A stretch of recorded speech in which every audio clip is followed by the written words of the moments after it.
of impeachment. Trial. Busin na lang ng konti pero parang hindi niya nabasa yung saligang batas. Walang sinabing immediately ang saligang batas. Ang sinabi ng saligang batas ay shall forthwith proceed with trial. Ngayon, kung babalik tanawan natin, bago ko sagutin yung tanong, Sally, kukompletuhin ko na para... Okay.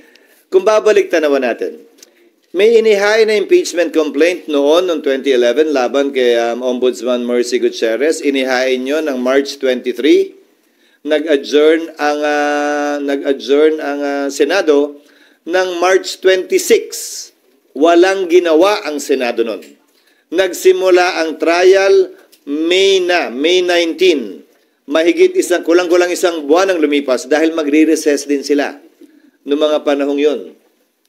Kung maalala nyo ang impeachment ni dating Chief Justice Corona, ng yumaong dating Chief Justice na si Corona, final ang impeachment complaint ng December 13, nag-trial po sila January 19. So kung susuriin nyo, base sa President yung salitang forthwith, hindi naman po ibig sabihin nun kinaumagahan, agad-agad, dali-dali.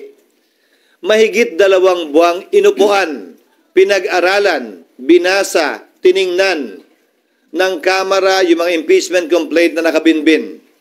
Mahigit 2 buwan, hindi finorward ng Secretary General ang impeachment complaint sa tanggapan ng Speaker para i-refer sa plenary at sa Committee on Justice. Magkatabi lamang naman ang kwarto tulad sa Senado ng Secretary General at ng Speaker, ang Secretary ng Senate at ng Senate President. Bakit naman kami bigla sasabihang gumalaw umakto agad sa loob lamang ng ilang oras? Kung nagpa-banjing-banjing sila gawin ito, siguro wala naman silang basihan ngayon na madaliin kami lalo na nasa huling araw na ng sesyon. Yan pinadala sa amin, halos mag-aalas 5 pa ng hapon. So, bilang katugunan, gagampan na namin ang aming tungkulin na pwedeng magawa habang recess, kabilang na ang pag-review ng rules ng Senado sa impeachment dahil kailangan po itong i-update. Halimbawa, yung pagkakaroon at requirement ng judicial affidavits, yung pagkakaroon ng provision at procedure para mag-hearing sa harap ng commissioner, yung pagkakaroon ng matatag at malakas na pre-trial procedure para swabe na at hindi na komplikado at magulo yung trial proper. Ito ay mga bagong procedure sa Rules of Court na pumasok bago po namin itinalaga yung aming Rules of Impeachment noon na kailangan po naming baguhin. Pangalawa, kailangan pa rin pag-aralan siyempre ng Secretary General ng Senado, ng Secretariat ng Senado, yung impeachment complaint mismo. Tinanggap lamang namin yung kahapon. So dun sa nagsasabing, bakit hindi agad-agad binabasa mo ba? May trabaho po kaming kailangan gampanan. Halimbawa, sang-ayon po kasi sa e-commerce law at sa e-gov law, pwede naman maglagay ng e-signature. Hindi ba? Sa resolution, sa bill, sa committee report. Pwede ang e-signature dahil hindi po yan verified. Subalit, ang complaint or resolution on impeachment, verified po yan. Pinanumpaan dapat yan sa harap ng Secretary General ng Kamara. Susuriin pa po isa-isa ng Secretary ng Senado yung mga pirma kung e-sig ba yun o wet signature. Bawal po ang e-sig. Dahil kailangan pinanumpaan ito. Paano ka manunumpa sa harap ng SecGen kung inutos mo lang yung opisina mong i-affix yung e-sig? Meron naman pong app, gagamit kami ng iba't ibang app para makita at malaman kung e-sig nga ba siya o wet signature. Para matiyak na yung bilang talaga ay sapat dun sa 1/3 para mag-comply dun sa direct filing sa Senado. Mga halimbawa lamang ito na mga dapat pang gawin at gampanan ng Senado. At bilang panghuling sagot, para mag-convene ang impeachment court, kailangan may sesyon ang Senado. Okay. Para manumpa ang impeachment judges, kailangan may sesyon ang Senado. Bagaman ang trial pwede mag-proceed kahit na recess, tulad ng nangyari kay dating at yumaong Chief Justice Corona, dapat ito'y masimulan, makonvene at mapanumpa ang mga judges kapag may sesyon.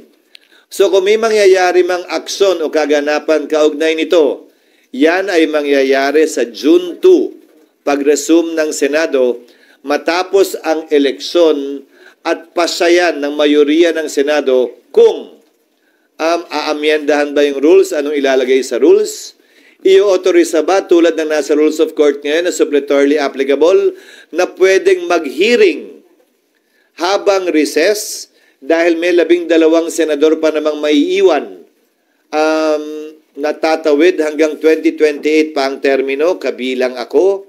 12 lamang naman ang matatapos ang termino.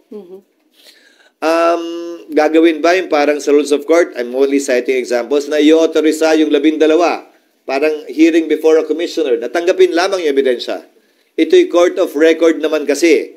Ibig sabihin, kahit na wala pa at hindi personal na narinig yung ebidensya, mababasa naman. Ngayon nga may video pa. Okay. Sir, yung Sana natugunan ko yung iyong katanungan.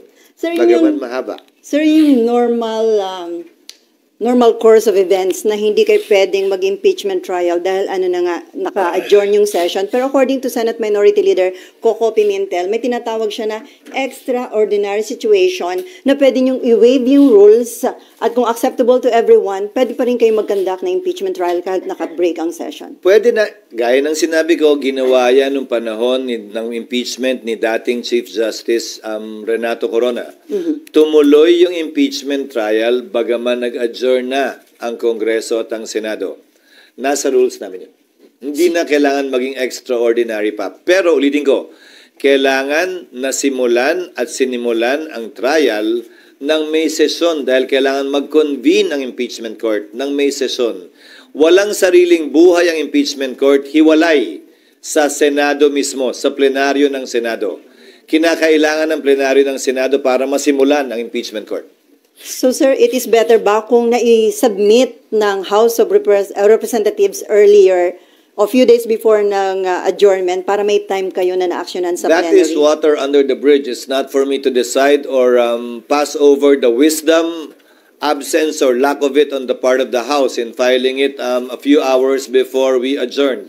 Mas marapat siguro sila ang matanong kaugnay niyan. Pero ulitin ko, hindi naman siguro makatarungan o tama na pagkatapos nilang upuan ito ng ilang buwan, biglang pwersahin, pipilitin at sasabihan kami ng sino mang galing sa Kamara na, hoy, bilisan nyo, aksyonan nyo, ano ba kayo? Hindi. Hindi ganon at hindi ako papayag din nun. Ang impeachment process para sa akin, hindi mahalaga kung pabor kayo o kontra, hindi mahalaga kung ma-acquit o ma-convict. Ang mahalaga para sa akin, bilang tagapangulo ng Senado, maging maayos ito, sang-ayon sa batas, credible, kapanipaniwala, at magagawad ng hustisya. Pabor man yun sa opinyon ng mas nakararami o konti o hindi. Considering yung mention nyo ng mga possible scenarios, sir, can we say na walang mangyayaring impeachment trial during the break or mahirap? Wala. Legally, it cannot be done. So Legally, it cannot be done, again, as I said, because the impeachment court was not convened. The impeachment complaint was not referred to plenary for there to be a basis for the impeachment court to be convened by the Senate sitting as a legislative body, hindi muna as an impeachment court. Sir, kahit sinabi ni PBBM na ayaw niya sa impeachment dahil divisive, sinuportahan pa na isang religious group, pero still, natuloy pa rin na-impeach si BP Sara sa House, na i-transmit dito sa Senate. Indication ba yon na hindi nagpa-impluensya ang House of Representatives? Siguro mas sila yung dapat mong tanongin yan, hindi ako. Basta ang Senado, gagampanan namin ang tungkulin namin ng, tatagalugin ko ng may malamig na neutralidad ng isang hukom na walang kinikilingan. We will perform our duty and function with the cold neutrality of an impartial judge. And without fear nor favor, we will rule over things as we see fit and based on what is right and what the law provides. Since it is a political process, can we expect na lahat po ng mga senador na tatayong impeachment judge ay magiging fair and impartial, considering na iba kaalyado ni BP Sara? It is a political process, pero para sa akin, ito'y masasaksihan ng ating mga kababayan, tutunghayan ng ating mga kababayan. At malaki ang papel na gagampanan ng public opinion naman talaga dito. At yan ang tinatawag na political process siguro. Pero maging ganun pa man, siguro sabay-sabay tayo, impeachment judge man or mga kababayan natin na manonood sa pagdinig, At base sa ating mapapakinggan, makikita, hindi maririnig o hindi makikita, tayo mismo ay gagawa ng sarili nating pasya. At dahil political process nga ito at mga politiko ang tatayong umuupo bilang hukom, sinong politiko ang kilala mo na sumusuwag, ika nga, sa public opinion, lalo na sa panahon ng halalan. So, inimbento talaga itong sistemang ito na nagsulat ng ating saligang batas para ganito naman talaga. Hindi para maging sobrang hiwalay, ika nga, sa opinion ng publiko kaugnay sa bagay nito dahil politiko din naman ang hinuhusgahan. From Myla muna, although para nabanggit nyo na, kung Phone in. kung after election magko-convene yung impeachment court, tas limited na yung time ninyo, carry over yun kung bago na yung composition ng mga senador at kongresista sa 20th Congress? Iyon ang aking paniniwala. Bakit? Ang Amerika kung saan natin kinopya yung ating sistema ng demokrasya at Republican government. Yung kanilang Senado, sa pagkakaalam ko, 1/3 lamang ang hinahalal at any one time. May naiiwang 2/3 pa rin. Kaya pwede mong sabihing continuing body talaga yung Senado. Ang Senado ng Pilipinas, 12. So, walang majority, walang quorum ang maiiwan. Subalit, ilang bagay ang nais kong sabihin kaugnay nito. Tingnan nyo na lamang ang mga collegial courts dahil ito'y hindi function ng legislature. Hindi ito typical na bill sa aking pananaw na pagtapos ng Kongreso, i-file mo uli. Pag hindi na-aprobahan, kailangan aprubahan uli ng magkabilang kamara. Kahit na-aprobahan sa kamara, dito hindi, simula uli sa simula. Halos lahat naman siguro sang-ayon. Ito'y impeachment court. Hiwalay sa function ng lehislatura. Pero siyempre, kikilalanin ang pagtatapos ng termino ng mga miyembro nito. So ano ang pwede nating ihalin tulad dito? Ang mga collegial courts. Ano-ano ang collegial courts? Sandigan Bayan, Court of Appeals, Supreme Court. Isama mo na yung Constitutional Commission, kabilang na Civil Service, ang COMELEC. Tanong, kapag kami nakabinbin-bang kaso sa mga ito at nagpalit sa tagal ng kaso sa mga korteng yan, ang mga maestrado ng Korte Suprema, maestrado ng Court of Appeals ng Sandigan Bayan, dahil ito ay mga courts of record naman, dinidismiss ba yung kaso o nagpapatuloy lamang? Hindi ba ang sagot ay nagpapatuloy lamang ito? Patuloy lamang yung mga kaso maski nagpapalit ang bumubuo ng collegial court na yon, tulad lamang ng impeachment court. Lalo na, court of record din ang impeachment court, kung saan magpalit man, mag-absent man, hindi man mapakinggan ng personal ng impeachment judge, pwede pa rin siya gumawad ng desisyon base sa record na tinanggap ng ebidensya ng impeachment court. Sir, may patanong lang si Nympha. Paano ko magpatawag? Asan ba sila? Nasa press officer. Paano daw ko magpatawag ng special session si PBBM?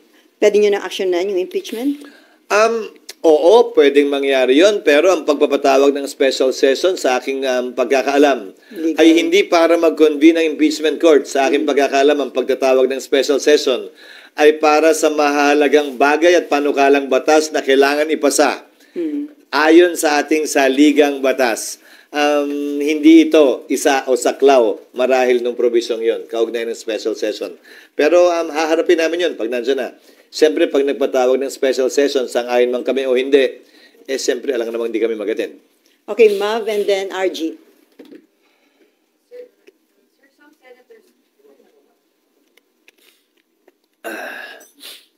Sir, meron pong mga re-electionist senators na nag-raise na ng concerns na hindi nga raw sila makakampanya kapag araw po nagkaroon ng hearing during the break. Was that part of the consideration? No. Again, we did not talk about that. Nobody discussed that with me, that particular concern. Again, because no caucus was held about it for the simple reason that I don't want to presume that things will happen before it happens. Mukha naman kami masyadong excited, di ba, na, ayun na, bukas, nandiyan na, liga, meeting tayo. No, we did not do that. We had a lot of work to do trying to rush pieces of legislation that I'm sure you don't want to ask about anymore and will not talk about given the impeachment na mahahalaga din naman na makabuluhan at may malaking impact sa ating ekonomiya at bansa. Okay, RG. Just At teka, follow up lang dun sa kay Senator Bato. So, may Si basis... Senator Bato ba? Some senators lang ang sabi ni ma'am. Pero isa si Senator Bato na parang concern niya, parang talo sila o lugi kasi hindi sila makakapag-ikot habang ibang senatorial candidates makakapag-ikot. Actually, again, may basis yung concern. not necessarily. Tandaan mo, maraming senador maraming kongresista ang sumikat sa impeachment at naging senador. Maraming mga senador na nagre-elect din base sa impeachment. So, depende. Dahil nakatutok ang lahat ng buong sambayanan doon, ayaw mo nun, di ka na mag-iikot. Kung yun talaga yung pakay mo, meaning, so, depende. Sagot ko ron, depende. Pero ulitin ko, hindi namin napag-usapan yan. But it can make or break re-elections. Well, definitely. Pero it's a platform, it's an opportunity. Saan ka makakakita ng live na teleserye tungkol sa tunay na buhay ng tao na hindi susubaybayan? Nasa sayo na lang kung yung karakter mo ba'y kontrabida ron o bida. At wala pang bayad, free. Isa pa yun, walang bayad. RG. Hala. Okay. okay, sir. Ang dami kasing pumirma dun sa impeachment complaint, about 215. Do you think that is reflective of the support for the leadership of the House? Hindi ko maintindihan kung saan nanggaling yung press release na yon ng Speaker. Sa pagkakaalam ko, ang impeachment complaint ay kaugnay sa pagpapanagot ng isang impeachable officer at walang kinalaman sa pagsuporta sa liderato ng Kamara. Ihahalin tulad ko na lang siguro dito. Na ma-convict o ma-acquit ba sa dami o liit ng boto, magre-reflect ba yon sa suporta sa akin ng mga mambabatas dito sa Senado? Sana. Hanggat maaari, wag nating iugnay masyado sa politika o pangangampi ang prosesong ito dahil naihain na nga, ayoko nang bigyan ng kulay politika ito. Magkabilang kulay man, green man o red, o yellow o anuman. Sir, ang isa bang senatorial candidate can act as a defense lawyer? Candidate, what do you mean? Kasi may isang senatorial candidate, di ba? Parang may state, Attorney Vic. Sino? Attorney Vic Rodriguez. Nag-volunteer na agad siya? Oo. Kailangan muna siyang tanggapin ng kliyente bago siya makapag-volunteer. Parang, ang pag-volunteer ng abogado sa kaso, alam kong tawag dyan ay ambulance chasing. Hindi yata tama yun. Marapat ang kliyente, ang akusado, ang ini-impeach, ang mag-anunsyo ng kanyang mga abogado. At hindi para i-volunteer yung serbisyo ng abogado. Yan ay nasa ethics ng mga abogado.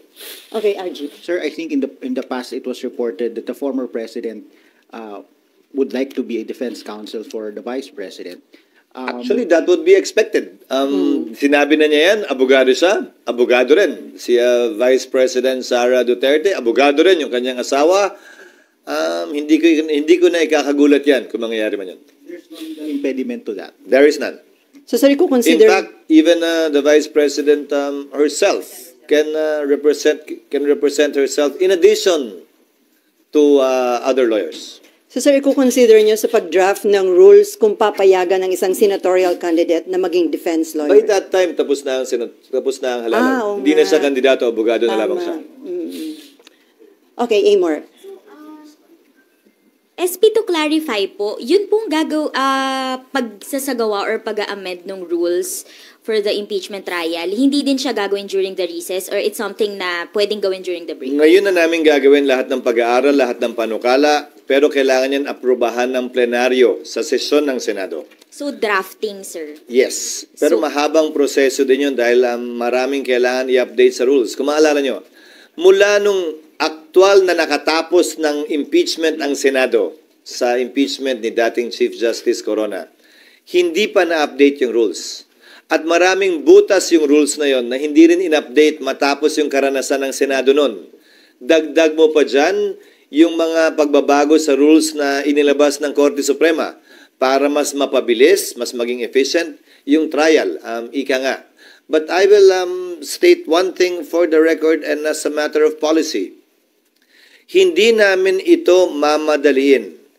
Pero hindi rin naman namin ito labis na iaantala. Hindi kami magpapapressure kanino man na bilisan ito o i-delay ito.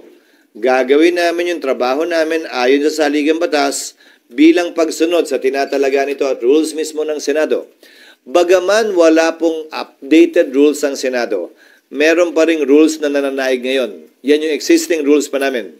Nakabilang nga dyan yung binanggit ko that the Senate President shall take proper order of the subject of impeachment and matapos nun, shall notify the House of the date when the prosecutors are set to appear. Pero bago lahat mangyari yung tinatawag yung trial, kailangan muna mag-acquire ng jurisdiction ng Senado. Sa ngayon na tinanggap na ng Senado yan, hindi na may kakailang nasa Senado na yan at impeached na si Vice President Sara Duterte. At bagaman hindi pa na-convene yung impeachment court, matter of course na lamang yon, ministerial ang pag-take ng jurisdiction ng Senado sa impeachment complaint na ito. Hindi na rin may kakaila yun. Pero kailangan pa matapos mangyari yon, i-amend yung rules, i-update yung rules, i-convene yung court, or base sa rules, pag nagsabi ang rules na kahit na hindi pa kino-convene ang impeachment court dahil nga patapos na ang termino ng 19th Congress, baka pwedeng bigyan ng kapangyarihan yung mga maiiwan na magsagawa na ng mga prosesong pwedeng isagawa bago ang trial. Kabilang na halimbawa, ang pagpapasagot sa nasasakdal. Ang pagbibigay ng pagkakataon sa prosecutor na sagutin yung sagot o reply dun sa answer. Ang pagsusumite ng judicial affidavits ng mga testigo na magkabilang panig. Ang pag-conduct ng pre-trial, pagkakasundo nila. O ito, concede na namin, tama na yan. Ito, hindi kami papayag dito. Pagdebatihan natin yan, presentahan natin ebidensya dyan. O pag-submit ng pre-trial brief. Dahil alalahanin ninyo, bagaman hindi tumutuloy-tuloy ang Senado, ang Senate President, sang-ayon sa rules ng Senado, ay uupo pa rin bilang Senate President hanggang nahalal na ang kanyang kapalit. Dahil ang termino ko ay matatapos pa sa 2028. Kumpara dun sa mga nagdaang Senate President na nagkataong natapos yung kanilang termino ng June 30. Mananatili akong Senate President sa panahon ng break kung saan itong mga bagay na ito ay pwedeng magawa para hindi mag-aksaya ng panahon ika nga ang Senado at ng forthwith trial may proceed already. Sir, ang status po ngayon is tinitingnan pa po ni Senate Secretary and kayo po mismo titingnan nyo pa yung impeachment, articles of impeachment. Si Senate Secretary lang. Kasi ang titingnan lang naman niya, sufficiency in form and substance in terms of the signatures nga. Na-comply ba yung verification, yung under oath na form? Napirmahan nga ba ito ng 1/3, which is 102. Pero ayon sa ulat sa balita, 70% ang pumirma. So, sobra doble o doble ang pumirma. Sobra doble ang kinakailangan bilang ng pumirma. So, yun lamang naman ang gagawin niya. Matapos nun, ilalagay nila dapat yan sa agenda eh. Pero hindi tayo nga umabot doon. Dahil nga, kapos, gahol sa oras, at bakit ba kasi last minute at last hour na? Pero sir, bibigyan ng copy yung mga senators para mabasa na nila? Yes, in fact, we will make it public. I don't see any reason why it should not be made public. It is not a secret document. It is a public document and I believe it should be made public. Sir, sorry, last na po. When is the earliest po sa tingin nyo na mapag-uusapan ninyong mga senador yung rules? June 2. Okay. No, formally, in plenary. In plenary. Pero sir, yung pagdadraft ninyo? Hindi kami na yun. Secretariat principally ang gagawa nun. Hindi na mga Hindi na siguro. Magkukonsultahan na lang kami either virtually